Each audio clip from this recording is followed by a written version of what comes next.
Yep. We're in mitzvah י"ב שלא לאכול מכל דבר שיש בו חמץ. So we had the don't eat chametz mitzvah, and now don't eat anything containing chametz, right? Yep. Should be pretty straightforward, and this is going to include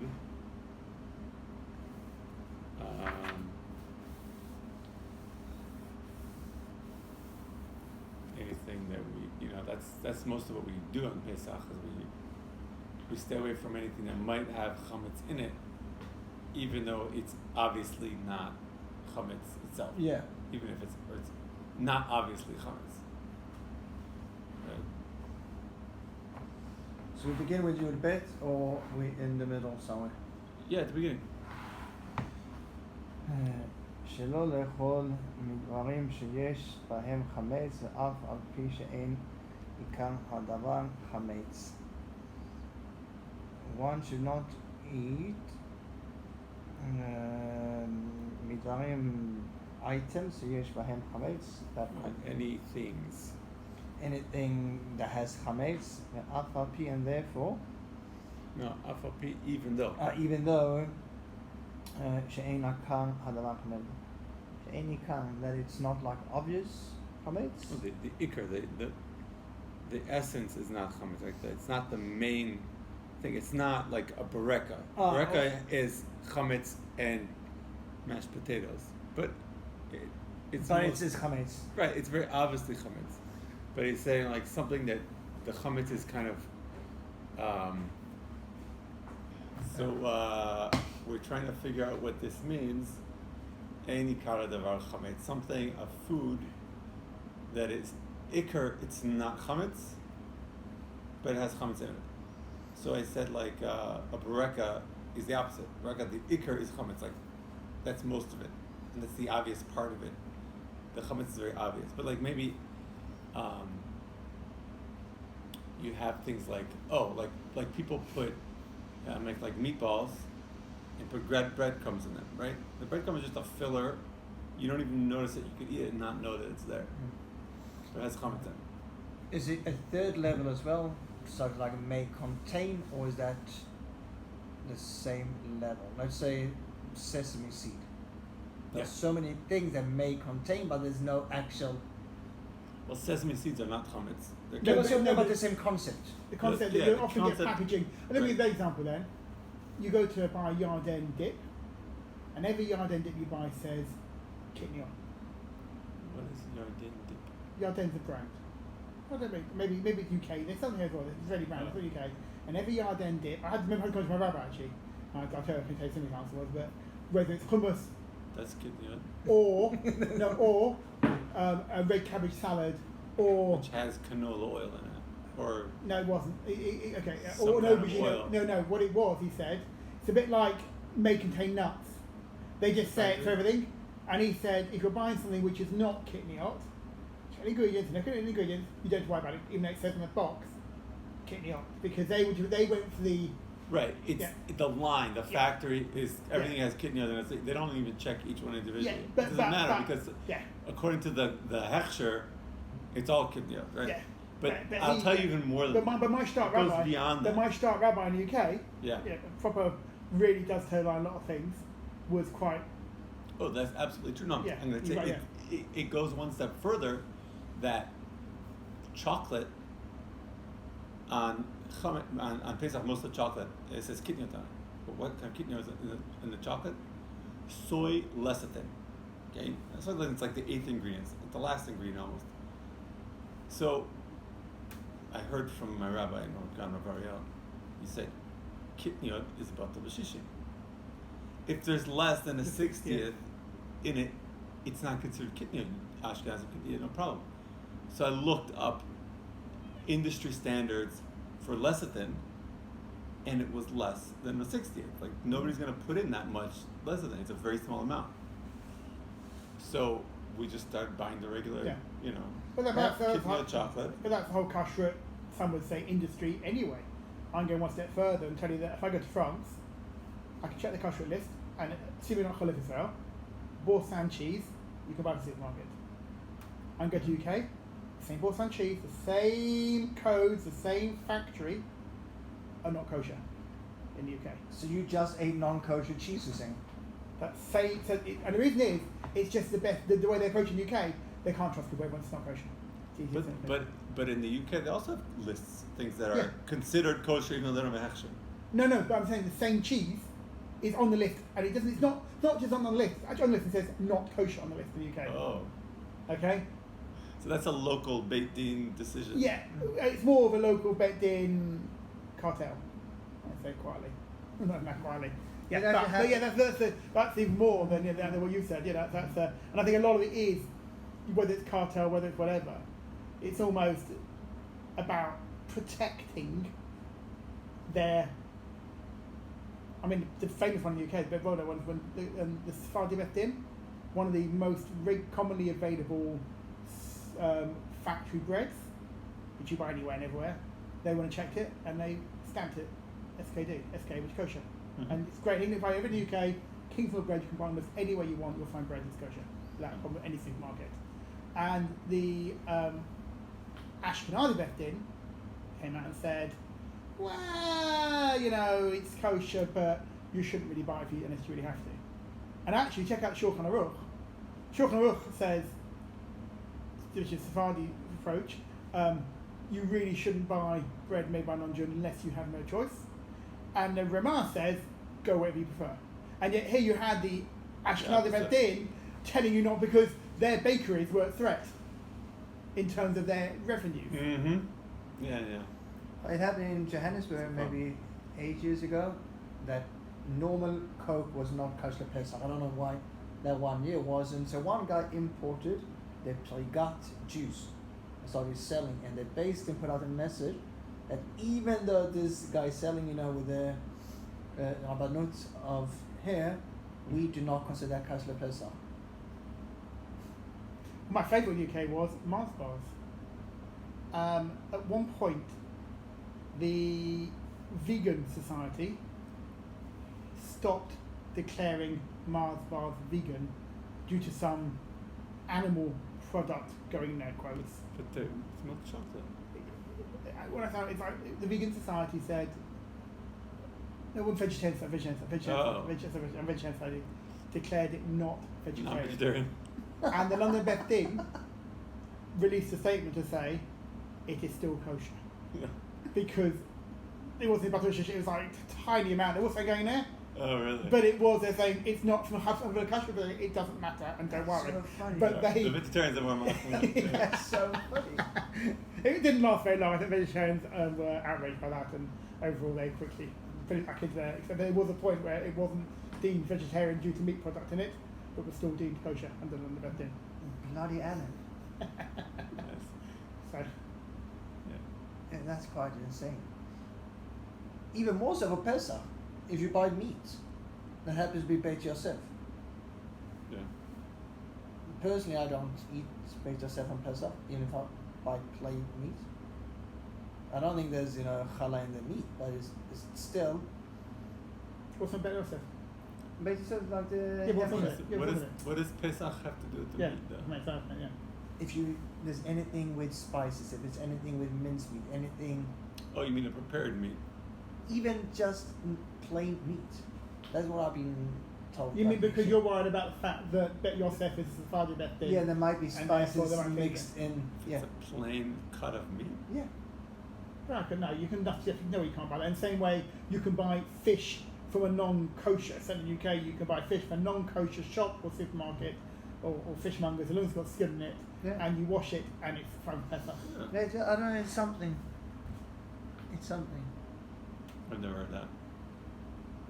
That's always the only thing I keep all year long. I don't keep Shabbat, I don't keep kosher, but I keep Pesach, just to make up for. You joke, there are people who are despite doing nothing, comes to Pesach, suddenly become, my parents, they do what they do. They keep a kosher, traditional kosher home. They would never have milk and meat, or the meat's kosher. I'm not going to tell you all their cheeses are. They'll buy vegetarian cheese, or they won't necessarily check the ingredients and cheese and stuff. But the fact comes to Pesach, they'll only buy kosher milk, they'll only buy kosher cheese, they'll only buy kosher. So there's this great little anecdote I heard from a friend of mine. I'll never forget this.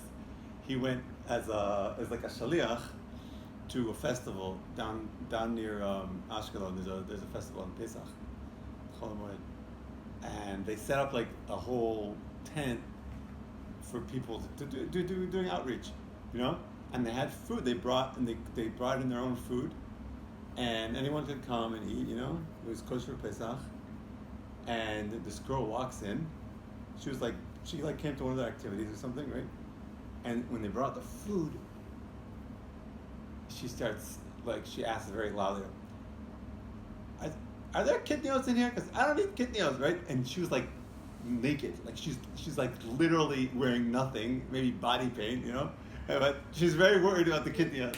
It was like he was like there. He was like, "That's amazing." And that's like my mom. No, she does wear clothes, but and it's I thought she was a Swede. She's Danish. Oh, there you go. They have a kosher home. For Pesach, the first year we went to see my folks for Pesach, my wife, we're not allowed to have milk in the house. That's the level of kashrut Pesach. My parents, my mum cleans a lot more, I won't say stringent is one word, but takes their cleaning a lot more seriously. More fervor. Than my wife does, than we do, because we understand it. Right? She empties every cupboard, cleans every nook and cranny, gets every crumb. Where we're like, I'm dust. just closing the cupboard up, or it's fine, we've checked, there's nothing to worry about. Exactly, but she's like over everything, and it's interesting that's the thing, you know. I mean, I got a friend of mine, I used to know, wouldn't eat bacon sandwiches on Pesach. He'd have bacon in matzah. That's like Hannah's. Okay, which is but that actually halachically, okay, is no makes sense because bacon is just a lav. Yeah. Whereas chametz Pesach is kzait. Yeah. It's much more severe. Yeah. That's like Hannah's cousin. but it's like, really. I can't do without the bacon, but I'm not going to eat chametz Pesach. Yeah. It's like my wife's cousin, who the best thing she knows on Pesach is matzah with the tinned mussels. Yeah, really. Which reminds me, I've still got a box of matzah at home, which I was meant to give you. Great. We're still accepting. Yeah, you may need to come around and collect it as well, but it's there, sat in my downstairs. My wife keeps trying to throw it away. I go, you can't throw it away, it's for the geshes. You're a good man. Anyway. Okay. So the breadcrumbs. Can I ask where we're reading from? We're in Yud Bet. Yud Bet, which I'm on, fine. Are we how far into Yud Bet? We're in the second line. Okay, fine. Very far in. Hasn't been much progress since I last came down. You didn't miss much. Where are we?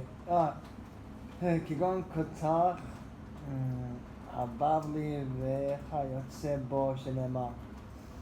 כל מחמצת לא תאכלו, ופירושו זיכרונם לברכה שעניין הכתוב הזה יורה בזה שכך קיבלו הפירוש בו.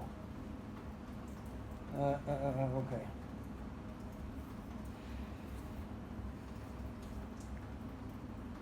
They're making an example of something.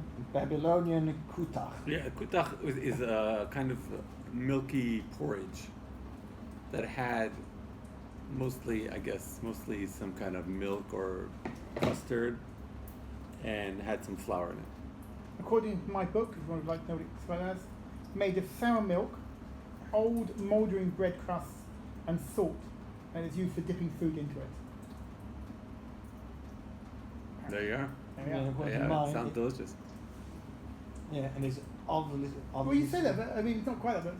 But in December, our Christian friends, for their one family meal a year, have bread sauce as part of their accompaniment to the main dish of turkey. Yeah, it's basically like a French toast, not fried. No, bread sauce is a sauce with... No, the kutach. You just don't cook it. It has all the ingredients of French toast. That's the example of anything that's similar to it.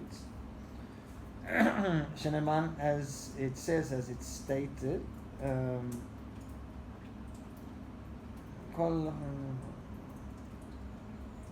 Don't eat anything with chametz. It's called machmetzet. The question is, what does the word machmetzet mean? Sourdough.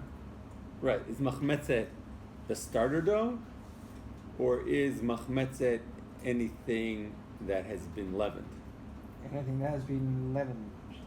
Right. So that's the way that the Chazal understood it, and that's the point that he's making in the next sentence. Pirshu zichronam livracha, right? The Chachamim interpreted this verse to mean שעניין הכתוב הזה יורה בזה שכך קיבלו הפירוש בו. That is the intent of this pasuk as they have received. That the kol machmetzet here means not something that makes other things chametz, like a yeast. But machmetzet, the whole thing about sourdough, there is no yeast. There's yeast that's in the air. It's natural occurring yeast. It's ubiquitous. So does it? It's not lab-grown yeast. Yeah. So it means that anything that is hametz should not be eaten, whether it looks like it or doesn't. Whether it's perceived. Like, oftentimes, I think the major point here is that oftentimes, from a Torah viewpoint, we talk about things being dependent on the human perspective, right? On something that's... When you say bracha over food... Yeah, right. If it's perceivable as that thing, we had guests on Shabbos, they brought us what looked like chocolate balls, but they were made of dates. But if you look at it, you can't tell what it's made out of. So we said chocolate, even though we knew it was made of dates. But if you knew that, does that not change it, or did you choose to see it made in dates? It doesn't. It has to be perceivable. Right? It has to be something. And it's about orange juice. If orange juice is, if you haven't seen it being freshly squeezed, you wouldn't say. Orange juice, you say shackle.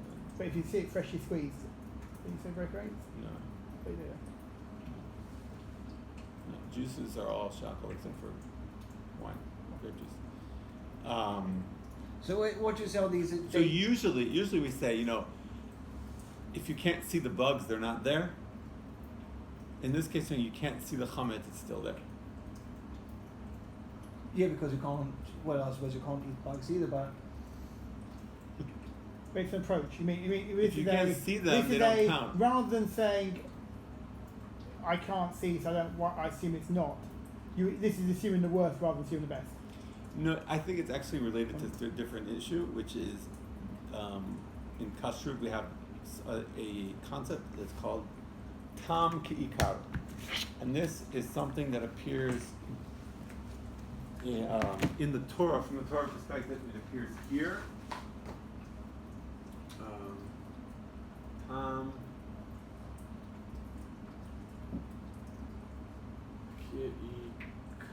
So the main flavor?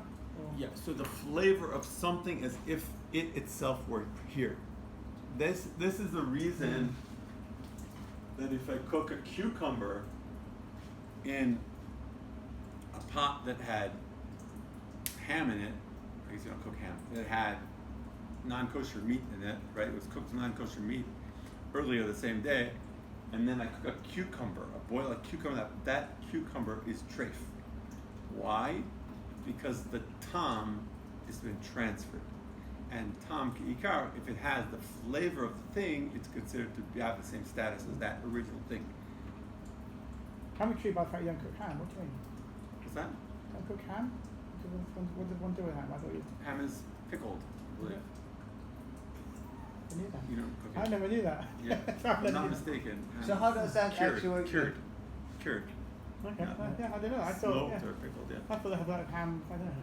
So it's not the same thing, but if I make pasta in my fleshig pot, is a clean fleshig pot, Yeah. and I boil plain pasta, Mm-hmm. and then I make a milky sauce in a milky pot.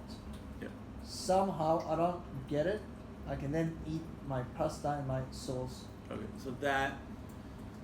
I would never do it, but I've been told. There are opinions I once that did. you We have to mistake because I know I'll tell you what. If the pot was not used for anything fleshig in the last 24 hours, according to Sephardim, you can do that. You can eat it together with a milchig sauce. Yeah. Ashkenazim don't do that unless it's b'di'evid, meaning you already made the pasta and then you decided to eat it with a milchig sauce. Or you didn't know you were going to have a milchig sauce, and you would have used a different pot, but you said this is just the first pot that happened to come across. And then even according to Ashkenazim, you could do that. No, I had that exact point. I asked that question once. But I still don't get it. It's so bizarre to me that it's okay. That it's okay is yes. bizarre to you? Well, there's no actual tam anymore. After 24 hours, it's what's called tam nifgam. It deteriorates. But forget about the time and the taste as a concept. No, that's what the concept. That's the whole concept of a fleshig pot. That's all the significance of a fleshig, a milchig, or a treif pot, is that it has this theoretical flavor. Again, this is not necessarily anything chemical going on, but from a rabbinical perspective, this has been flavored. The pot but a treif pot is always a treif pot. You can't wait 24 hours and go, it's fine now. You still got to cut. That's a chumrah though. That's something that we're more machmir by treif. But yeah. Because you're saying it doesn't follow the exact same technically rules. you could maybe, if it, there might be leniencies, but there are. better to. Because the flavor I get, and I was fortunate to be born with a minhag to keep 1 hour between meat and milk. And I can tell you that oftentimes it's impossible to eat. He can still taste the burger when he's having that bit of cheese later on.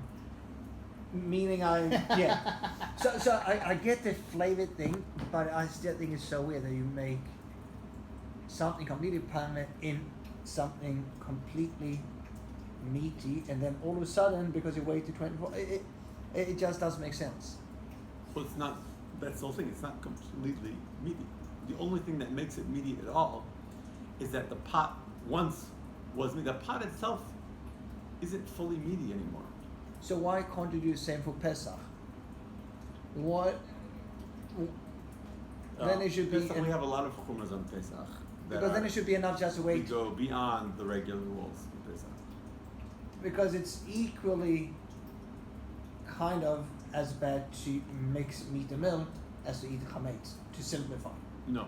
We can't do either or. There's something called, so this goes back to Rob's point about a treif pot is always treif.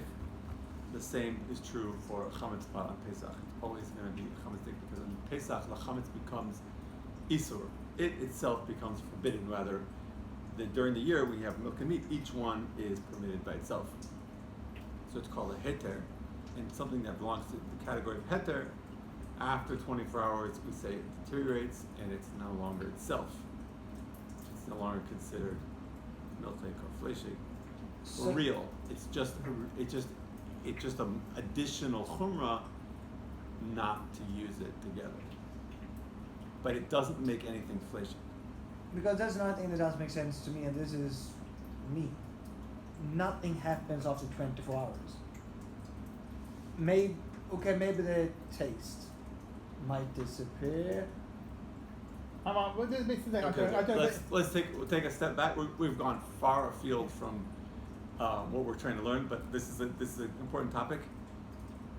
You have to take a step back and understand that these rules are not based on anything physically happening. There's no empirical basis for this whole thing about time. Okay, the only basis. Okay, the only basis for this. There's maybe something going on here in Pesach. Let's do with tam ka'ikar. Tam ka'ikar. The real source for it is from korbanot, and according to the Rambam, it stays there. It doesn't apply anywhere else. And the example we have in korbanot is what's called kli cheres. It's a unfinished ceramic pot. It's just hardened clay. And if it's used to cook the meat of the korban, afterwards you have to break it. You have to destroy the pot because the korban becomes invalid after 24 hours or 40, depending on the korban, right? It becomes pigul, or tar. It becomes the leftover that you can't eat, you can't use for anything, and since it's holy, you can't use it for anything else. And now it's actually become treif because it's too much time has passed. So the Torah says you have to break the pot. If it's a clay pot, you have to break it. So from the Torah, the conjunction of a clay pot, which very obviously is porous on a physical level, and a korban, the conjunction of those two is the only example we have from the Torah of tam k'ikar. But the same applies, if I'm not mistaken, when you kosher, let's say, an oven for Pesach. Yeah. If you baked challah, you gotta wait the 24 hours Again, okay. until you can clean it for Pesach. Okay, so again, all these rules about the 24 hours and what's called not bar not, the notein tam, bar notein tam, where the tam can transfer out of the pot and back into something else. These are all rabbinical rules that are not necessarily based on anything empirical. Okay. They're primarily, in my understanding, this is not necessarily something any rabbi would agree with, but my personal understanding is that it's primarily psychological. It's a psychological separation that Rabbanan decided to make between milk and meat or other isurim in order to have clear boundaries.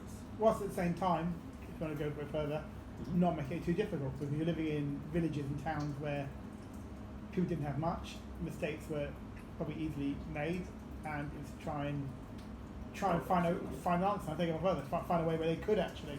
So why 24 hours? Why not longer? And that might be part of that.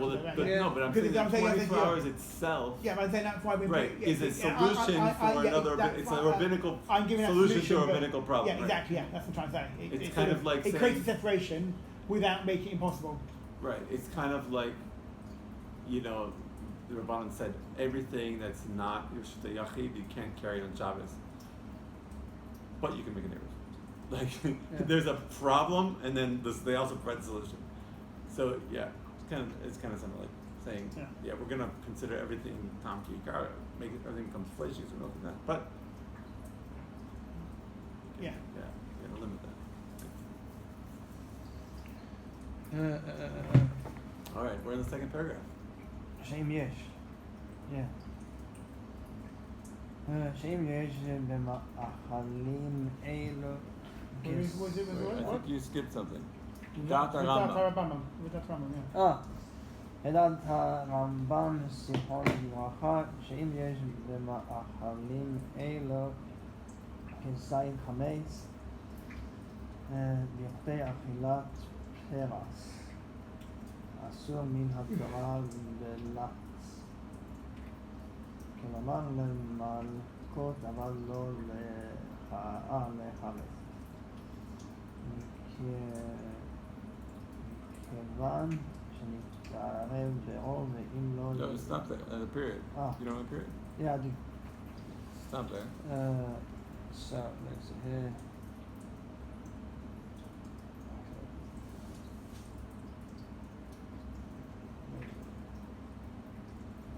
So going to Rambam of list 11. שאם יש במאכלים, what does that mean? במאכלים. The foodstuffs. Ma'achalim are foodstuffs. So any food that we're talking about, food that has hametz in it. There's an opinion of Rambam that if these foods contain a kzait of hametz, and the time it takes to eat peras, that is... It's not the time it takes to eat, is it? It's not the time it takes to eat, it's just that in the food. No, the time that it takes is right. Is it? It's the process of the... like that. Okay, so we have an interesting idea here. This is a time-limited activity. The essential question that we're trying to address here is when the Torah talks about eating, how do you define eating? And since we are a nation of lawyers, so to speak, we even have one here with us, the exact delimitations of the definition of eating are very important. So the Torah says, eat matzah. Well, how do I know I ate enough matzah to be called eating matzah according to the Torah? When the Torah says, don't eat hametz, but what if a crumb fell into my mouth? Is that called eating? So we have to define this term, eating, according to the, what is eating according to the Torah? A kzait. A kzait. What if I ate one crumb an hour over the course of a day? Over the course of the day, I ate the kzait, but it took me a whole day to finish it. That's not eating, right? Nobody eats like that. Is that where the 72 minutes comes in? That's a different question, but a similar idea about defining normal human activity. And that's basically what Chazal were trying to get back to, is to understand what is normal human activity. What are the boundaries of the normal human activity of eating? Isn't that why the milk and meat thing differs in different areas, because there's different views on what is that wasn't meant to be between meals, and the question is what is between meals and meat. That could be. The whole idea of separation of meals itself is rabbinical. Yeah, but that's how they sort it. But then that's why the 1 hour, 3 hours, 6 hours. Yeah, but that's more of like an interpretation of the Gemara, which itself said, it's good to separate. Yeah, but I meant different meals, but the Torah doesn't separate. No, so it's just not to cook them together, eat them mamash together. So right, that's another. I'm saying about concept of how long to wait. Those different opinions are linked up to some extent. What is a meal? Right. How many meals a day do you have? It's a little bit different because that's less of a legal thing, because that's again, even at the level of Chazal, it was only seemed to be a suggestion and not strict law. So he's saying that if it takes shorter than the time it takes to eat the peras, to eat kzait of hametz, it's not hametz. Okay, so here's it's kind of like the upper limit of normal eating. So pras is a measure, a dry measure. I think it's 2 kibetzas, if I'm not mistaken, or 2 or 3 kibetzas. Somebody can look it up, maybe. I've got 3 eggs here. 3 eggs. Okay. So 3 kibetzas, 3. I have 6 eggs. Really? No. Ah. So it's half a loaf or 3 eggs. Right. Yeah. So 3 kibetzas. So it's like it's a big chunk of bread. Well, the Rashi said 4 eggs. Now, eating, according to Chazal, the way that people normally eat bread is by dipping it. So you're eating, pitan hummus, right? So it takes even longer to eat. Dipping in your The time limit. This is the time. This is time. Okay. That's the time element. And the quantity is the kzait. Okay? If you eat slower than that, you're abnormal. If you eat slower than this much, you eat less than this much, in the time that a normal person would eat this much, that's bizarre. That's not eating. You're just pretending to eat, right? So this is the definition. This is Chazal's definition of eating according to the Torah. Achilat kzait bichdei achilat pras. So this phrase, kidei achilat pras, means the time it takes you to eat the pras. A time that normally would take to eat a whole pras. The whole Do we half have a an loaf. actual number to that time? We have a number of numbers for that time. Because there are different opinions. But usually people say it's about 5 minutes. Yeah, because like a kzait is usually an olive. Yeah. So about 5 minutes, okay. Those 5 minutes, some people say 9 minutes.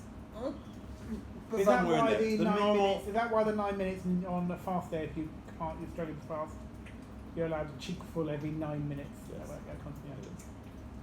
That's the same 9 minutes? Yeah. getting golden star, then you're. My wife, who does not fast well at all and vomits and stuff during fast days, so occasionally has to resort. Yeah, this is interesting that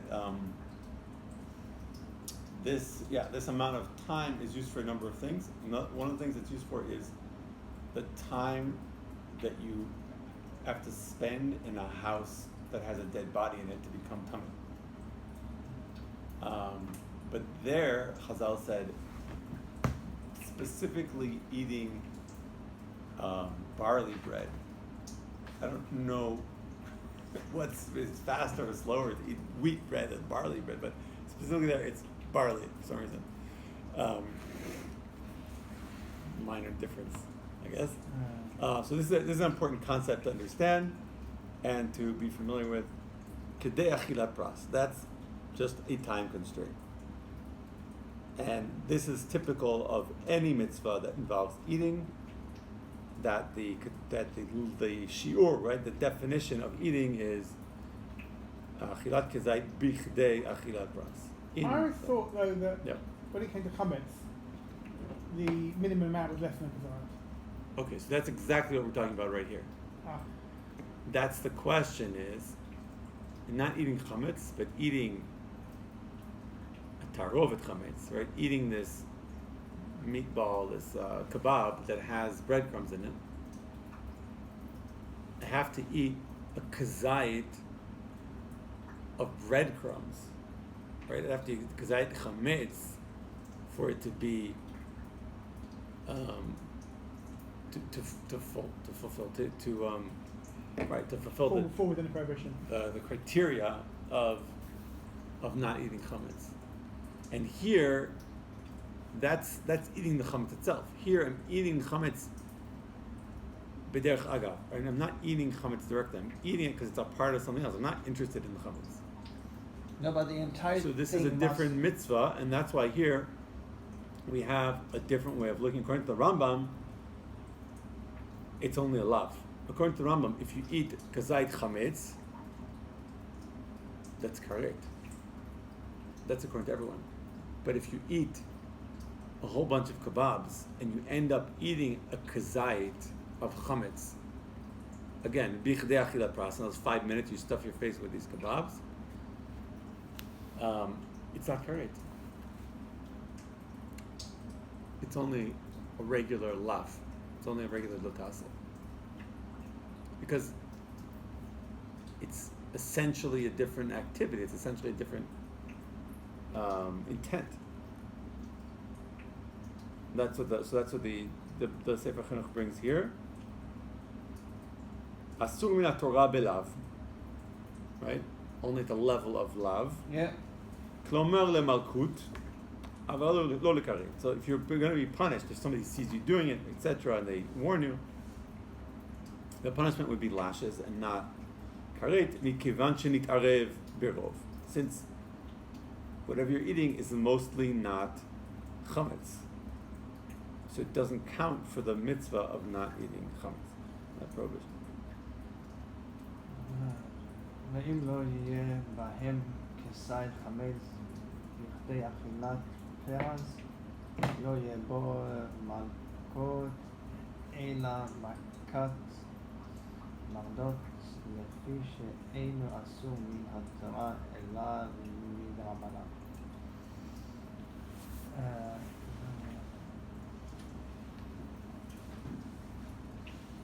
So if it doesn't contain a full size of hametz, and the time it takes to eat the perah,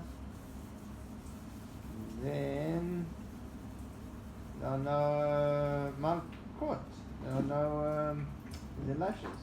Because not love, is that right? Yeah. Instead we have something called makat mogut. I don't know if this is hametz, kutach.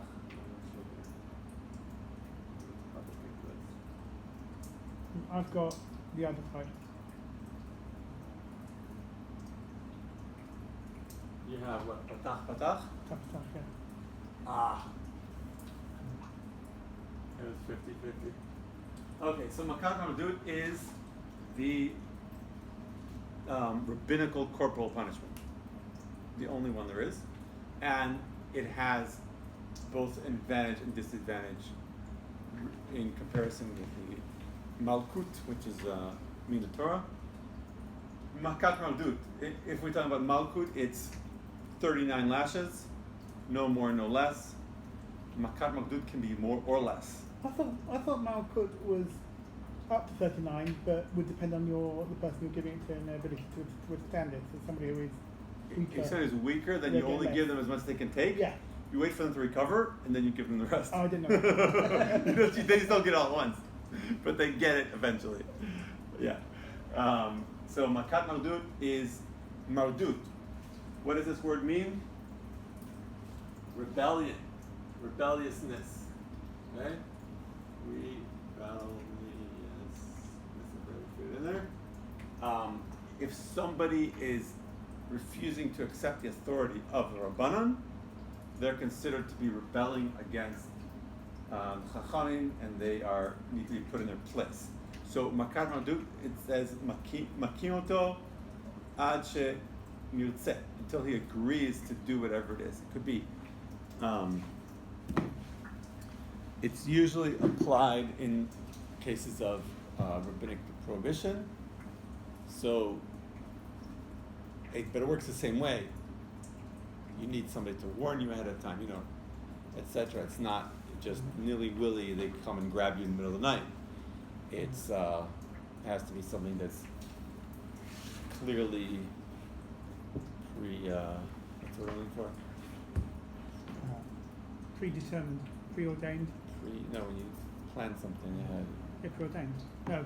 No. Prepared. Premeditated. Yeah. Right. So if the person obviously premeditated eating this small amount of hametz that was mixed in, this only one kebab, and I only got a quarter of a kzait of hametz in there, but somebody told me that's hametz in there, you can't eat. So the thing about eating less than a kzait of chametz is a question of whether or not chatzi shi'ur asur min Torah. Okay, chatzi shi'ur asur min Torah means that we have these definitions of shi'urim for achila, for eating. The shi'ur is a kzait b'chtei achila paras, like we said. But if you eat less than that or slower than that, is it just not punished by the Torah, or is it prohibited, not prohibited by the Torah? Right? So that is a question that the Rishonim discuss and disagree upon. And here he says, according to the Rambam, Eino asur min Torah. But there are other opinions in the Rishonim that chatzi shiur asur min Torah. It starts in the Gemara, and the Gemara is not clear what the conclusion is. So the Rishonim continue to argue about it. So that's what happened here. Should we go on? וכן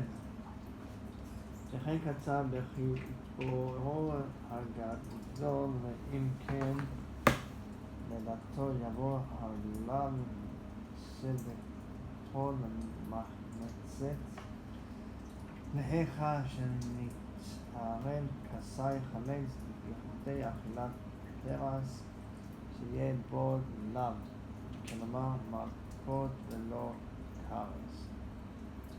Okay, so what? So the Sefer Chinuch just notes here v'chen katav b'chibucho hagadol, right? That's what the Rambam wrote in the Mishnah Torah, as well as in Sefer Mitzvot that he mentions at the beginning of the paragraph.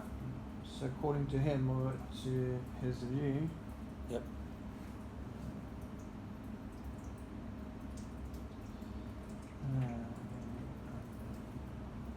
So anything that has been, what's the word in English?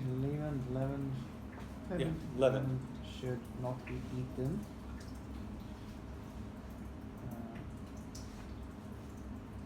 And that applies even if like the kesaz of hametz was blended to eat it was like mixed into a pera. So even if, so according to the Rambam, even if it's a kzait that was mixed with the amount to be eaten within a normal amount of time, it should not be eaten.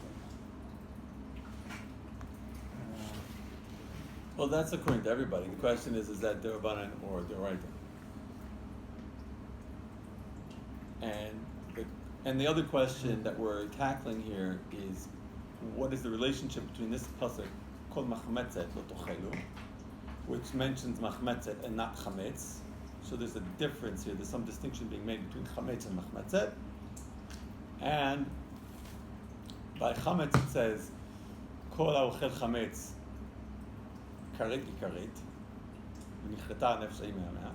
that anyone who eats the chametz gets kzait, and here it doesn't mention kzait. So this is kind of an obvious way of resolving and saying that these are two different things. One is the chametz itself, and one is something that involves chametz but isn't itself strictly chametz. And then that's why the chametz gets kzait in this one. This kebab never has a few crumbs in it. Doesn't have kzait associated with it, no matter how much you eat. And normal way of eating it, you're not going to end up eating the kzait, and then it just becomes actually. You'd still get punished for it, just it's not rabbinically punished. Rabbinically punished, yeah, You could be. You could theoretically be punished. It doesn't. Yeah. Again, they don't check the security camera footage. And do you not need to be warned first anyway or not for being a punishment? Because for punishment to write that, you have to be warned before you get punished, don't you? Yes. Does the rabbinic punishment say it applies the same way? I think so. Or does negligence and or... Well, they have to have proof that you did it. Well, the proof is there, but... Okay, you at least have to have eyewitnesses. But I have to tell you... But, you know, if you're going to commit something, unless I said to you, don't eat that because it's got hametz in it, you wouldn't be subject to lashes, would you? Because I haven't warned you first. I'm not entirely certain. Okay. Yep. But what's confusing to me is you answered my question, yeah. because hametz is so asur for Pesach. Yep. And if you were to find this tiniest amount in your house, that is completely awesome. There's nothing that allows it anyway. It's not yours. It's not Even yours. if it is yours, less than a kzait doesn't count. But if it's more than kzait, you found in your house. If you've made declaration that anything I've missed is not mine anyway. No, if it's more than a kzait, the declaration doesn't help you. I mean, when my kids go, ooh, I've just found a sweets under my corner here, I didn't realize I had. That goes to hell. You're supposed to burn it. Even during, I thought you were allowed to own it. I was told something different. I was told that because you've made it ownerless and you've given it away or you sold it, you can't burn it because it's not yours to burn. You can't burn somebody else's chametz. Yes, but the fact is, if it's nobody's because you made it hefker. Yeah, but if you sold your chametz and said, if you sold I sold my chametz, okay, if you sell, yeah. That's not a problem. It's not yours at all. Yeah. So I'm thinking it's not where you sell, and therefore you still put away or try to get rid if of. you have some way of selling it that includes chametz that you didn't even know you had. When you sell, normally you sell all chametz which I in my house, whether I've seen it or not. You don't list. I know that you're supposed to have it in one place, and you don't have to also rent that space to the goy. You don't list every item. No, you don't list the items, but you have to specify a place where the chametz is. Not the forms anymore. They used to be like that. That's interesting. The form that they used to capture in. Right, no, the form doesn't necessarily have that, but the halacha does. Yeah, no, I'm saying, but the halacha you'd expect would actually say where is it stored, because that's part of the selling. To your point, because if you're effectively renting the space, you've got to be specific about which space you're renting. Whereas if you don't have to specify an address or location, you're saying if it's not on the contract, then it's not important, or it's not actually enforceable. More importantly. When I say it's the point of the contract, I know this is now being the lawyer, but the point of the contract is to. It's not. It's a whether feeble it's get round contract. or to whatever. It may be just a feeble contract because. But it wouldn't suffice. That's the way we do it. Now I've seen some. I've seen some which say where is the hametz stored, and you do things like in the drawer, in my desk, right here, and I've done other forms which don't even ask for an address, just other where you live. Maybe there are different opinions. But that's the latter opinion is the Rabbinical opinion, seems to be, whereas the form opinion was what I had in the UK. The UK forms were far more it could extensive. be it could be that it's enough to say on the contract I sold my chametz, and then if the guy wants to come to your house and that's what he said. Yeah, that's what he said. Give me the chametz that you sold me. Yeah, that's what he said. Yeah, that's what he said. But no, I'm saying no. In the UK, we have a form which you fill in and you sign at the bottom. Right. Whereas in Israel, certain ones I've done in Cat 3, bookie comes with a list and you put your name, and it just is like you have a line, filling a line. But what's still confusing is that hametz is so forbidden. Right. So it doesn't make sense to me that even less than a kzait somewhat is almost okay. It's not okay, but it's so unpure. Hametz. So I would have thought that even the slightest amount should impose the biggest possible consequence, because it's something that doesn't make sense. I think the Torah recognizes the limitations of being human and doesn't expect us to be absolute, right? So you have to stay away from chametz. If you accidentally eat a little bit, nobody's going to take you to task for it. Yeah, but it's no different than if you want to go, and I guess if you say milk and meat together, it'd be no different than a person who completely inadvertently added the garlic sauce to their burger on the burger bun, and didn't realise that particular garlic sauce has dairy in it. This much milk in it, right? Well, if I go once when I was at university, I met a new rabbi in town, and I was chased off the chair, and I explained to him the reason no one came to find out dinner was because we had this use the short kitchen, which is vegetarian. So I said we can use his kitchen in his house. We'll cook meat and we'll pack the place out. And we did pack the place out. That very slow cook I made this Friday night dinner with, I think it was 20 people there. I've gone from 20 people to almost 200. The beer helped as well, we offered. No, it was people went out before. He was a Chabad rabbi, so he knew everyone was coming just to get drunk, and they're going out, he didn't care, which is fine. But I had to bring him up the next week and go, that mayonnaise I used, it turns out that Hellman's Light mayonnaise, which was brand new in the UK, was milky, and still is today, Hellman's Light mayonnaise. And I had to fess up that I'd used his kitchen and cooked in there using, and served it with Hellman's Light mayonnaise. To which he said, to be fair, you didn't actually cook with it, you just served it. And no, you have to tell everyone about it because they didn't know, because it was a mistake and it was a genuine error. There was no intent at all. Right. And what it was, Hellman's, when it came to the UK, it was a brand new product.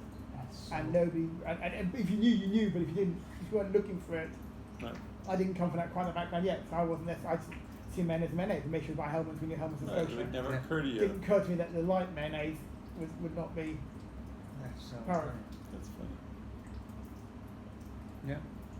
So I'm saying that, yeah, that's like a small amount though. If you do it by mistake, no one's going to take the task for it. You'd still bring a don't have to rate, mind you, a corban, wouldn't you, for an error? Or would you not? Again, it depends if it was batal shishi or not. No, assume it is for a minute, for the sake of argument. That it's not batal. That there was shishi. You're saying that it was a significant amount. It was enough of it, yeah, enough of it. For the sake of argument here, if it was enough, but it was a kutach. but it's still a genuine error, so you wouldn't understand by that. It'd still be somebody could really not know. That's what a chatat is. Yeah. I didn't realise that the tofu had been fried in duck fat when they had it with cheese sauce. Tastes good. You go. Yeah, that sounds good. Thinking around you. Okay, 1 minute. Ramban. הרמב"ם זיכרון לברכה כתב חפץ Mizeh, so the Rabbi of best memory, wrote Hafuch, Chafech, is that right? Upside down? Yeah, upside down, yeah. Opposite this. ואמר שהלאו הזה איננו נחשב בכלל הלאווים. So he wrote that the prohibition, this prohibition,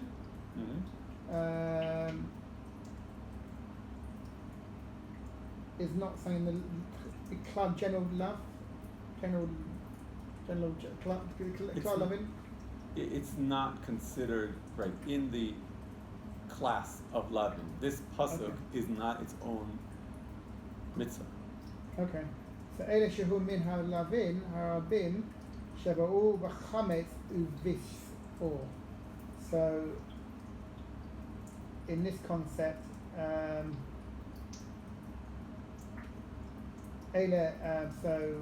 but the shehu is from the lavim, many lavim, shabu which come.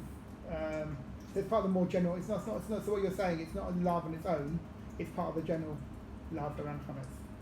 Right. It's kind of like the Torah has a lot to say about chametz. Yeah. But in the end, if we boil it down, there are like two things going on. Right. There's chametz, and there's שיעור. וזה הלאו בא להורות על מה שאמרו החכמים בגמרא. So this love comes from Torah, to teach. Comes to teach what was said by the Chachamim in the Gemara around Machmeset. Ein li ele shenit hametz me'elav. So I don't have a li. Indeed, right. I don't have. Ele shenit hametz. Right. This is a form that we learned long ago, before the great summer break. Ein ela. So. Oh yeah, I do remember that. Yeah. Remember that? Remember what it means? No, I remember learning about it. So, whenever we see ein and then ela, this means only. Ein li ela, I only have. In this case, meaning I only recognize, I'm only familiar with. But anything that's ein madlikim ela b'shemen zayit bilvad, right? Say v'med madlikim, ein madlikim ela. So it ends up being, it's actually double negative. That's what it is. Ein madlikim ela b'shemen zayit bilvad. You can only light with olive oil. Okay. So you don't accept. You don't accept. It's don't and accept. Yeah, that's a double negative. So you really don't light except for olive oil. Is it really saying that there's only chametz? The only chametz that I was familiar with up till now, shenit chametz me'elav, something that became chametz. I had flour and water, and I let it sit until it leavened, a sourdough. Yeah. חימצו על ידי דבר מניין, that's a starter thing, so חימצו, is that found, mitzvah? No, this is chametz. Oh, chametz, sorry, that's chametz. It was leavened. Somebody leavened it. Okay. So he leavened it. Mm-hmm. By something by something else. External, meaning I added yeast to it, like a typical modern day bread. Minayin meaning? Does anybody remember minayin? I think like a class. That's minin now. No, minayin means from where. Okay. But in halachic parlance, it means what's the source. Okay. Right? Minayin means what's the source. Talmud says kol machmetzet. So the source is this pasuk that we're discussing now. Kol machmetzet lo tochel. So this is a a breita from the Gemara there.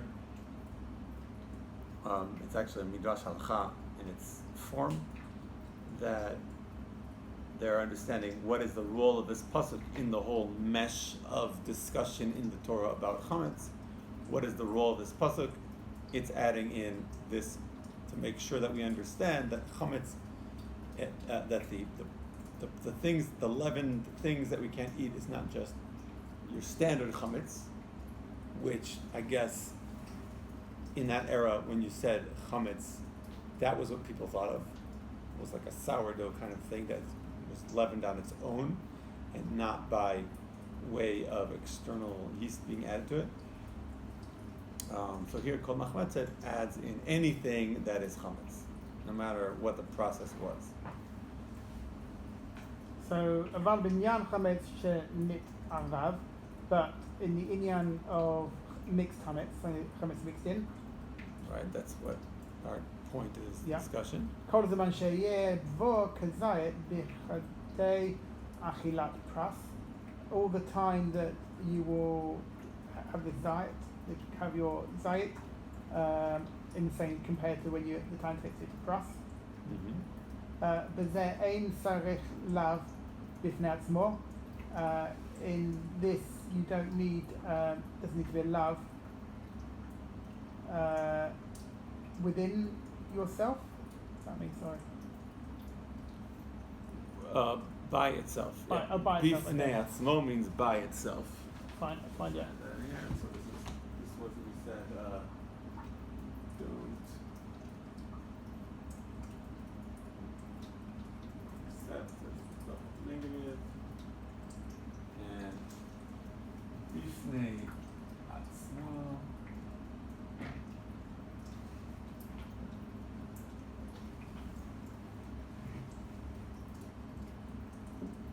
means by itself. Meaning by considering something in its own context, not related to anything else. Okay, that's more. So, דהרי הוא כאילו הוא בעין ויש בו חית כמו בכל המץ שהוא בעין. So, Let me help you out? yeah. Okay.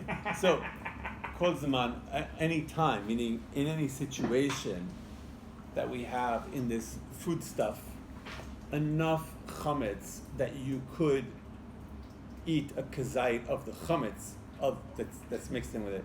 Bichdei achilat pras. It's no different from eating straight chametz. Like, what is the difference between eating the breadcrumbs in the form that they are mixed in with the kebab, or eating the breadcrumbs as a piece of bread? It's the same breadcrumbs. There's no meaningful distinction. No. That's the Ramban's approach. But that makes more sense. It does. It feels like, right, to us it makes more sense. The Rambam seems to make more sense of the other way of looking at it, but yeah, that also seems to make more sense. Because when you can see something you can't, it's still there. Yeah, but it's like not But it's measurable. Like, you don't notice it. You don't have your mind on it. You know, it's more of a psychological thing. I'm eating kebab. I'm not eating chametz. Okay, it has some chametz in it. I don't care. That's not my issue. But halachically speaking, you still ate hametz. Yeah, but the question is, what does the Torah want from us? So that's another question. The question is, yeah, that's just a good question. I like that question. right? The question is, does the Torah want us not to eat something that had some kind of chemical reaction that made it leavened? Or does it want us not to want to eat bread? Yeah. Be aware of eating it. The awareness that it That's a good question. Because those are two totally different things. One is like, this is magic. Some magic happened. 1 week a year this became poisonous. And the other one, the other way of looking at it is, there's something going on when you eat bread. And 1 week, I want you to take a break from eating bread 1 week a year because of the way that you interact with it. But if I'm eating the kebab, I'm not interacting with bread. I have no awareness of it. I don't taste it. I don't feel it. But if you were to convert the thought to allergies, whether you eat a peanut or if you eat a peanut in something, Mm-hmm. the effect on your body is the same. But you're now looking at the spiritual issue behind when we look at what hametz is and why do we eat hametz, and that feeds into that concept of imbuing it. You become. It's not about the biology. It's not about not ingesting hametz. There's a spiritual sort of views around that hametz for you are bad and you need to get away from it. And but that 1 week that would fit with that concept of whether you know it or not. Just the fact you've taken it into your body is creating that sort of negative impact. If the spiritual is physical. Yeah. That makes the spiritual physical. Yeah. But here's the example of peanuts. That's It doesn't know we know it. It doesn't know we know it's there. It's obviously there. The fact. Right, but that's a physical phenomenon. Yeah. True. Chametz, not eating chametz, might not be a physical phenomenon. So let's say that we have matzah. Yeah. And it took 18 minutes and 1 second. Yeah. So you're actually eating matzah, which is not matzah. The 18 minutes is kind of arbitrary, and the way that we make a matzah, it could be much longer than it still become chametz. That's a whole bunch of different chumras piled on top of each other. But the point being in my mind is that whether it comes as a kebab or as a lafa, it's the same component going into your mouth. Forget about the physical whatever, you're still eating hametz, whether you know it or not. But if you That's what you really don't know it, because there's no way for you to know it. Not because you're closing your eyes, pretending that you're not eating chametz, but really it doesn't look or feel like chametz. But someone In your perception, there's no. taking a pill. It may as well be. An Advil. Right. What if you coat the chametz in something? Well, no, I don't know how strict it has to be, but in the UK, the Pesach list includes permitted medications. same here. Yeah. So the medication which you would take during the year, which it seems to be not permitted on Pesach because of the hametz, which is not obviously there at all, you wouldn't know about at all, but is hidden there somewhere. Yeah, but we're trying to go back to what the Torah says. Yeah, I'm saying, Now, that's obviously true nowadays. But the question is, where is it? Where is that? What is the Torah actually saying? Yeah. Can we jump ahead and what we do today? Okay. What does the Shulchan Aruch follow when it comes Which to one of the opinions? The only difference between these opinions is whether it's deraita or derabanan. So But the question of eating hametz when On it's the part of in your operating kebab, level. in your secondary level, is not the question. It's not omitted, but the question, the challenge is why is it prohibited? Is it from the Torah or from the rabbis? Yeah, that's not even a question. That the Ramban and the Ramban are trying to understand the actual principle, like what is actually going on. What is the Torah trying to get at here? And whether or not it's a separate love or it's just part of the overall love, no hametz. But that stems from the original question of what's the message. That's where it all starts. It's so nice that all our halachot are so easy, simple, nothing complicated.